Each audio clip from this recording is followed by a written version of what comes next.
దేశ ఆర్థిక స్వావలంబన కోసం మరోసారి స్వదేశీ ఉద్యమం చేపడుతున్నట్లు చెప్పారు AP BJP chief PVN Madhav. తూర్పు గోదావరి జిల్లా రాజమండ్రి సుబ్రహ్మణ్యం మైదానంలో ఖాదీ సంతను పివిఎన్ మాధవ్ సందర్శించారు. ఖాదీ వస్త్రాలు వినియోగిస్తామంటూ MLA Nallamilli Ramakrishna Reddy, MLC Somu Veerraju, BJP నేతలతో కలిసి ఆయన ప్రతిజ్ఞ చేశారు. ఆపరేషన్ సింధూర్ తర్వాతే రక్షణ రంగంలో విదేశాలకు ఎగుమతులు పెరిగాయంటూ బీజేపీ చీఫ్ వెల్లడించారు. అలాగే దేశం అనేక విదేశీ సవాళ్లు ఎదుర్కొంటున్నప్పటికీ కేంద్రం జీఎస్టీ తగ్గించడం గొప్ప విషయమని మాధవ్ చెప్పుకొచ్చారు. జీఎస్టీ 2.0ని కాంగ్రెస్ పాలిత రాష్ట్రాలు కూడా అంగీకరించినట్లు అగ్రనేత రాహుల్ గాంధీకి తెలియదంటూ కీలక వ్యాఖ్యలు చేశారు పివిఎన్ మాధవ్.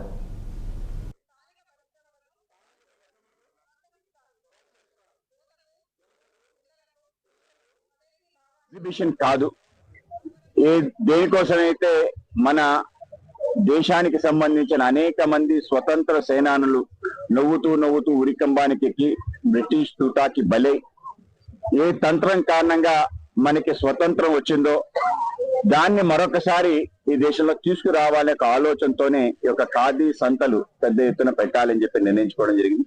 ముఖ్యంగా మన ప్రియతమ ప్రధాని నరేంద్ర మోడీ గారు దేశం ఆత్మ నిర్భరత వైపు అడుగులు వేయాలి అని చెప్పి స్వయం సమృద్ధి భారత్ నిర్మాణం కావాలని, ఒక సెల్ఫ్ రిలయంట్ ఇండియాగా దేశం ఉండాలి అనే ఆలోచన ఏదైతే ఆయన చెప్పడం జరిగిందో 2014 ఆయన ప్రధానమంత్రి అయిన తర్వాత దీన్ని ఆచరణ రూపంలో చూపించే విధంగా అనేక కార్యక్రమాలు, ప్రతి పథకం వెనుక భారతదేశం తనంతట తాను ఆలోచించగలదు అనే ఒక సందేశం ప్రపంచానికి ఇచ్చే విధంగా మొదటిసారి independent economic policy, defence policy, foreign policy మన దేశం నిర్ణయించుకోవడం జరిగింది.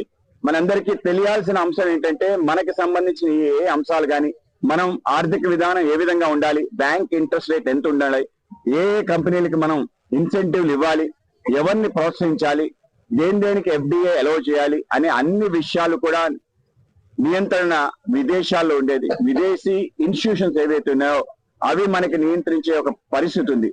దాని నుంచి దూరం వెళ్లకుండా దాంతో పాటే మనకంటూ మనకి స్వయం సమృద్ధి సాధించాలని మన ఎంఎస్ఎంఈస్ కి, అలాగే అనేక రకాల చిన్న పరిశ్రమలకి, అలాగే అనేక వృత్తుల్లోకి వెళ్లాలనుకునే అందరికీ కూడా ఆర్థిక స్వావలంబన ఇచ్చే విధంగా పెద్ద ఎత్తున ముద్రా రుణాలు గాని, స్వానిధి లాంటి యోజనలు గాని, జనధన్ యోజనలు గాని, వీటితో పాటు ఇన్సూరెన్స్ పథకాలు ఏవైతే ఉన్నాయో ప్రపంచంలో అతి చౌకైన ఇన్సూరెన్స్ పథకాలు ఇచ్చి ప్రజలకి చేరువే ఎకనామిక్ ఇంక్లూజన్ అంటారు. ఆ విధంగా మొత్తం ప్రజలందరినీ కూడా ఇంక్లూజివ్ అందరినీ కలిపే ఒక పెద్ద ప్రయత్నం నరేంద్ర మోడీ గారి నేతృత్వంలో జరిగింది.